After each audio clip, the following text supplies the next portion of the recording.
Growing a Greener World is made possible in part by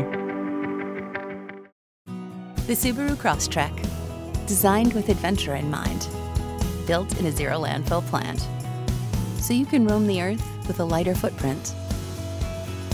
Subaru, proud sponsor of Growing a Greener World.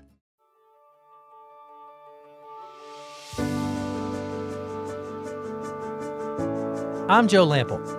For 10 years, Growing a Greener World has told the stories of the people and the places who are making a difference in the health of our environment and the sustainability of our global community. But as we embarked on our 11th season, life changed overnight. So many things we took for granted would never be the same again. Now it's up to each of us to take a more active role in not just saving our planet, but making it better. Feeding our families with organically grown food, conserving vital resources, protecting natural habitats, starting in our own backyards. Growing a greener world. It's still our mission, and it's more important than ever.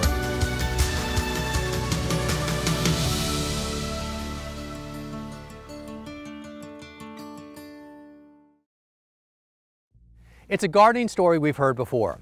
Someone that's just starting out, or perhaps well entrenched in a promising career, that suddenly has a change of heart. So they take that scary leap of faith and they set out on their own, oftentimes leaving behind a promising career with prestige and power to follow their passion and a call to the earth. And that's exactly what today's story is all about, a man that did just that. But what makes Jason Brown's story unique is that this is a man that walked away from millions with fame and prestige and perks and power that very few people get to experience. But as we'll learn as we follow Jason's journey, it's how he's playing out in his new career, on his new field, that makes him a true all-star.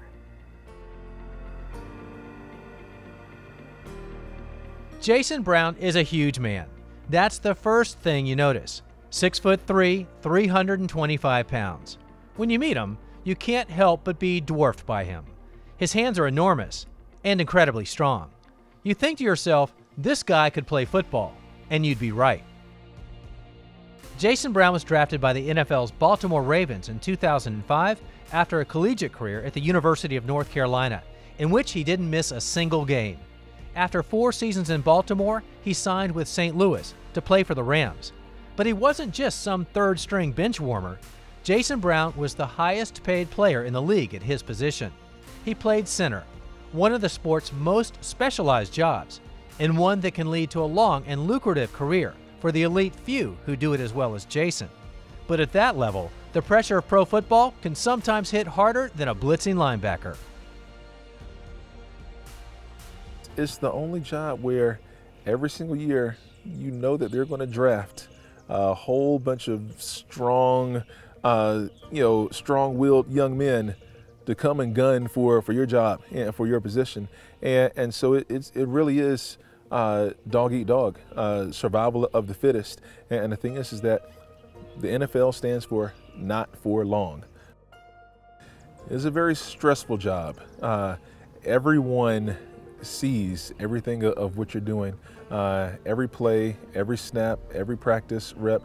And so the thing is, it's something that I struggled with because I felt as though I was carrying the weight of a lot of people's hopes on my shoulders, especially when we lost. I don't like that feeling, as though I'm letting people down. In the prime of an NFL career and with a $35 million contract on the table, Jason Brown suddenly called an audible. I began some soul searching. I was literally going through a midlife crisis at the age of 27 years old, all right?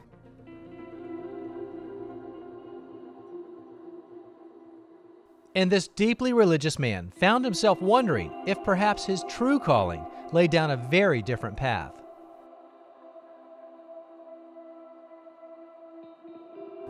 I had to ask God, what would you have me to do with my life?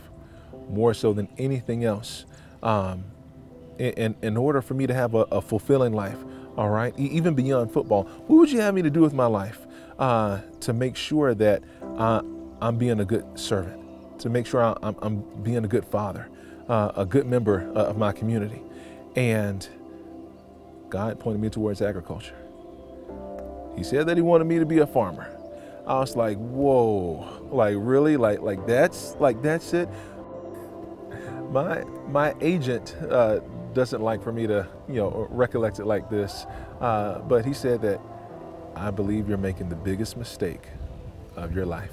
Because what young kid is going to tell the head coach in the NFL, no coach, I don't want to come and play for you, a winning team, and make millions of dollars. I've got to turn all of that away so that I can go be a farmer.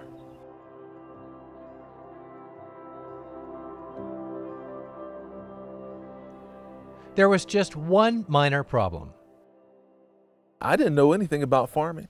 I grew up with a little bit of a green thumb, did a little bit of landscaping with my father as far as planting shrubs and trees and flowers here and there. But as far as doing it on a large scale, no. Like this was totally brand new to me. So Jason did what most of us do these days when we need a little how-to help. He started looking for videos on the internet.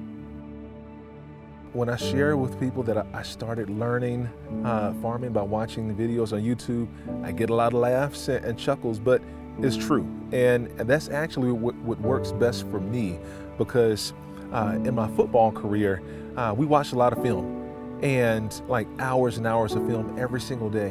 And what I would do is I would emulate what I saw. I would be able to dissect it, break it down, and then transfer that right over to the football field.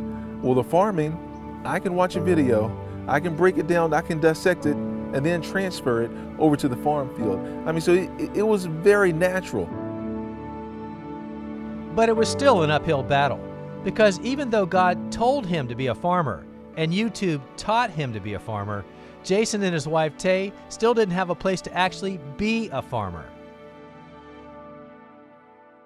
Because at that moment, we were still looking for land, all right? And the most acreage that came about was maybe 100 acres or a couple 100 acres, here and there. And, we were going to settle for a nice, mid-sized farm. And then all of a sudden, a large tract of land became available. On the way to go travel and look at that farm, we drove past this farm right here. And I was coveting thy neighbor's farm, because I looked over and I saw the beautiful white farmhouse, the white barns and silos, the rolling hills and all the ponds. And I said, God, I don't know who owns that farm, but I want you to bless me with a farm just like that. We went to visit that other farm 2 more times, and I said the exact same prayer.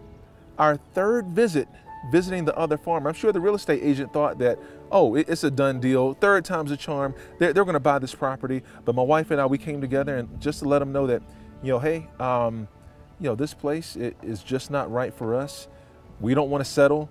We're going to have to go and look at some other land. And then he said, well, hold on a second. I know that you guys are interested buyers. You know what? There's another tract of land that I have. It is not for sale, but I'm sure the owner would be willing to entertain offers. I'm pretty sure I know what farm you're talking about. And miraculously, Jason Brown suddenly owned the 1,000-acre farm he'd prayed for when it hadn't even been for sale. And here in Lewisburg, North Carolina, the former NFL star would start a new career as a first-time farmer. The story would be amazing enough if it ended there, but it doesn't, because what Jason decided to do next is completely unheard of.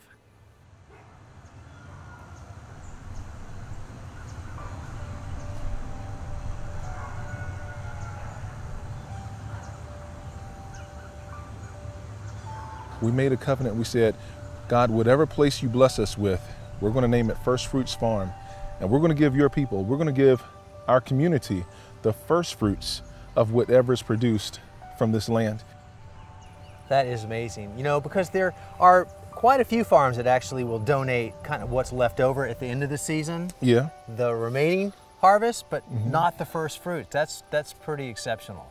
Yeah, so there's a lot of farmers. They allow groups to come and glean their farms. But what we do, being different, we offer the first fruits of every harvest. I didn't know who was going to help us to harvest our first crop. And I said, all right, God, it's going to be over 100,000 pounds of sweet potatoes. Who is going to help us? When we finally got the field planted 2 weeks later, I'm like, all right, God, the ball is back in your court. Who are these people that are going to come and help us to harvest? And sure enough, we received a phone call from the Society of St. Andrew. We knew nothing about them, but we found out that they are a network of gleaners. And they let us know that, hey, Jason, we have a network with thousands of gleaners right here in the Triangle area that would love to help and come volunteer at your farm. And I said, well, you know what, that's awesome, but I'm sorry, we're not going to have any gleaning opportunities. We're going to have harvesting opportunities, okay? I mean, so it's not going to be the second best or the Coles or the number twos. The first fruits of every harvest are going to be given to the needy, given to the community. And that first year, they sent out more than 600 volunteers to move every single potato out of these fields. Yes, it is mind-boggling. Yeah. And how much did they harvest that year? Over 120,000 pounds of sweet potatoes and more than 10,000 pounds of cucumbers. So now you've been at this a few years, not many, but you've done more than well over 120,000 pounds. What are you up to now? To date, we're over 850,000 pounds of food. And how much of that have you donated? All of it. I get it from the standpoint that you wanted to donate the first fruits, and your accountants are probably cringing a little bit, but they're going, But when we look at the business model, and it's not just the first fruits, it's all the fruits. It has been all the fruits. 850,000 pounds.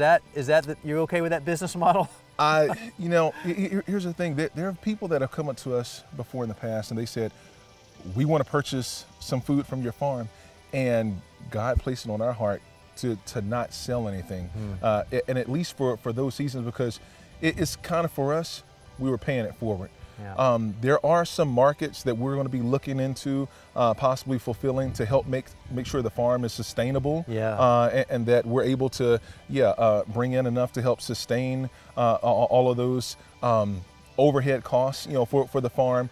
But when God tells you to give it away, I mean, I can't argue with that. All right. Has he told you to change the name from First Fruits Farm to All Fruits Farm? No, it's still First Fruits Farm, because in the first fruits, we know that we're giving our best. We know that we're giving from our hearts. Right. And that's what it's all about. That is what it's all about. Yeah.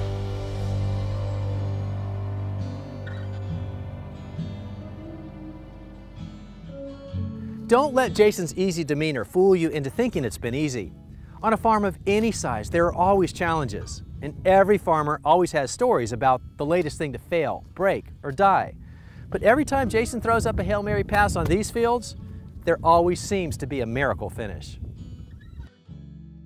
We had purchased a flock of dwarf Nigerian goats in the hopes of, just raising some awesome goats, making some good milk. And my wife, she wants to make some goat milk ice cream, right? Well, the very first night that we brought those goats back here and put them in our pasture, we were devastated by coyotes. And that very first night, they killed one of our goats. The second night, they came back and they killed 2 goats. I was heartbroken because I didn't know what I was going to do.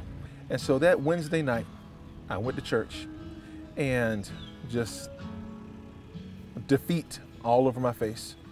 And one of my country church members, whose name is Donald Ray came up to me and put his arm around my shoulder. He said, Jason Brown, I want to give you a donkey. And I was like, really? Like, really? Like, that's the most weird and random gift that you can offer anyone, okay? How many times have you been offered a donkey, okay? And literally when he said that, I was feeling like a jackass myself. But little did I know is that a donkey is the perfect pasture protection animal to have out there and protect my goats, all right?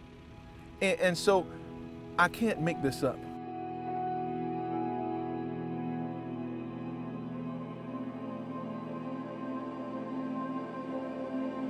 Just this Easter, Good Friday. Let me tell you how Good Friday truly was for us on First Fruits Farm. So our children are growing, and we're already cooking about 15 to 18 eggs every single morning with a huge omelet. And we have several hens out there, but I have an incubator. So I don't want to go out and buy little chicks. I can incubate my own chicks. I just need a few good roosters to fertilize the eggs. I don't know where we're going to get a couple of roosters from, but you know what? Look, God, you know what we need? We need some roosters.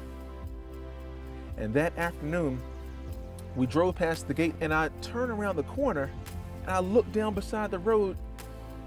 I said, do you see that? It's two roosters right there beside the road. The past 6 years since we've been here, I've never seen a chicken on the side of the road. Never. But the very same day that I pray for a couple of roosters, that dinosaur of a tractor, you see it right over there to the far right under the shed.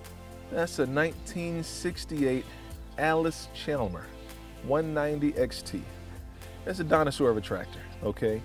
And most farmers around here that are really trying to get it done, they don't work with antiques. My first year out here at the farm, because everything of what we had, went into purchasing the land, didn't have any seed money. And I'm out there on that tractor trying my best to work the land and to work the farm, to subdue the land. And the sun was beating me down. Mosquitoes and mayflies, they're biting me. I'm breathing in all this soot and dust, and I had enough. I said, God, I'm out here working on your farm. I don't know how you're gonna do it, but you know what? By this time next year, I'm gonna need a brand new tractor. And I left it at that. Shortly thereafter, we had our first harvest, here on First Fruits Farm, and we got a lot of well wishes through emails, a lot of people saying, hey, good job. But there was one email that stuck out, and it was a gentleman. He said, I wanted to know just if you need any help with any equipment. And I humbled myself, and I gave that gentleman a phone call. And here's the way the conversation went. He said that God told him to reach out to me and ask if I need any help with any equipment. And I said, yes, sir. I have been praying for a tractor. And he said, well, you know what?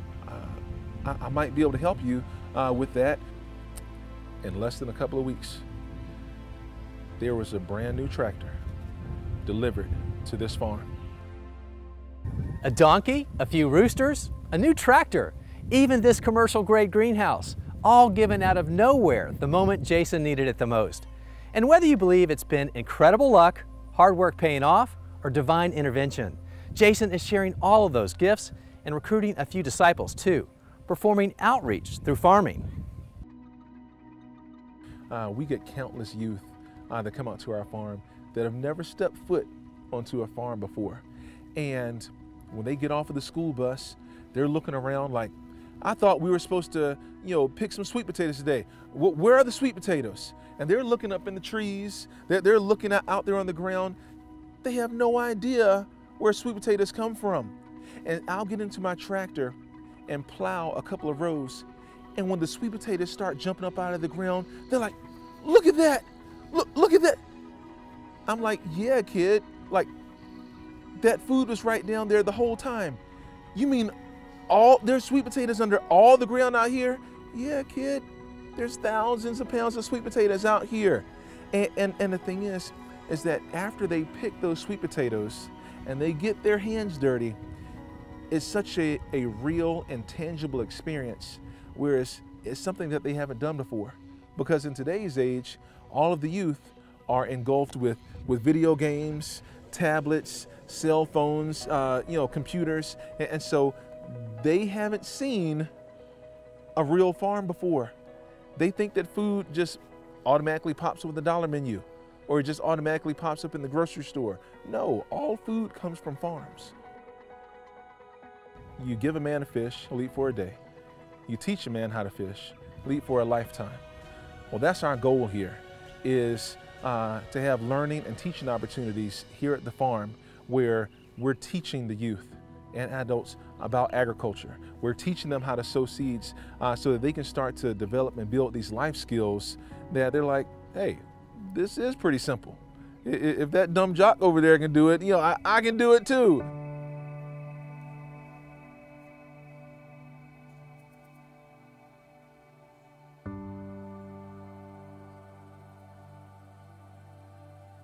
From sold-out stadiums on game day to one-on-one personal connections over rusty tractors and sweet potatoes on a now successful farm that was started with no experience whatsoever.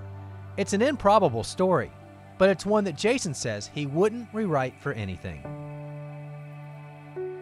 I can say wholeheartedly that I have zero regrets.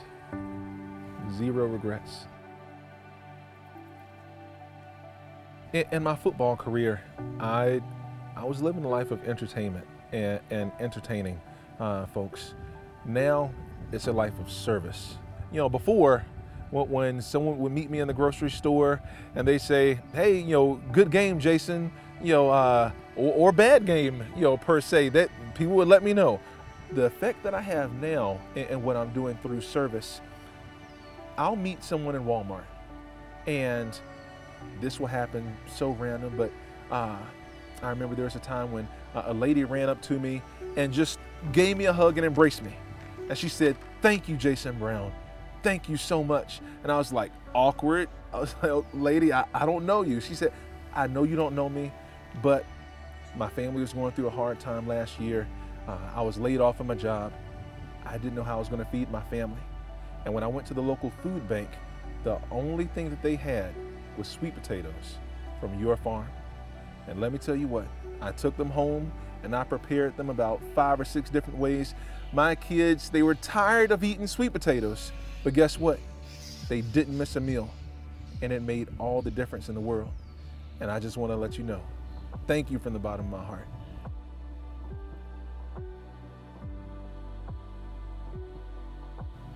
And that's the power of agriculture.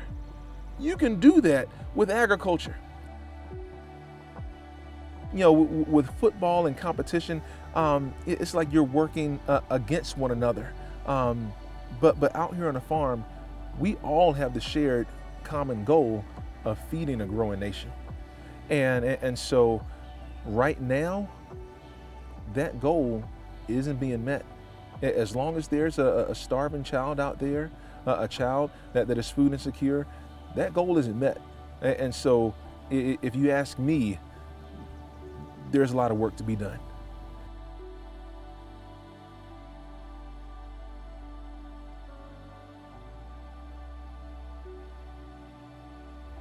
Well, after spending several days with Jason Brown and his family and the staff of First Fruits Farm, this has got to be one of the biggest highlights of my career. And I just can't stop thinking about the fact that Jason Brown, at age 27, at the height of his career, when he had a literal and worldly fortune, he walked away from it all to start a new career in a field that he knew nothing about. Now that's huge courage and a rock-solid faith that's bigger than any farm, even this one. And I'm reminded that as you walk down the path of your life's journey, it's never too late to follow your passions and dreams. And it's always a good time to start growing a greener world. If you'd like to learn more about First Fruits Farm and the work of Jason Brown, well, you can do that on our website under the show notes for this episode. And the website address, that's the same as our show name. It's growingagreenerworld.com. Thanks for joining us, everybody. I'm Joe Lample, and we'll see you back here next time for more Growing a Greener World. Mike and Joe, you're going down. I'm coming after you. Hook.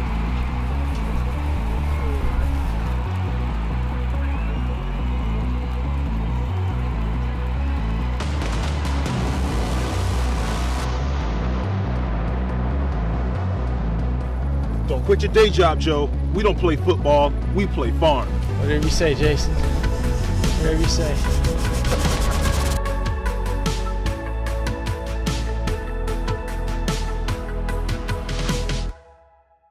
Now you can continue your garden learning online in courses from me, Joe Lample, in my online gardening academy. Classes are designed to teach gardeners of all levels, from the fundamentals to master skills. Explore the courses available right now, plus new topics covering everything you need to know to grow like a pro. Take each class on your own schedule, from anywhere. Plus, you'll have opportunities to ask me questions about your specific garden in real time. Go to joegardner.com/learn for details today.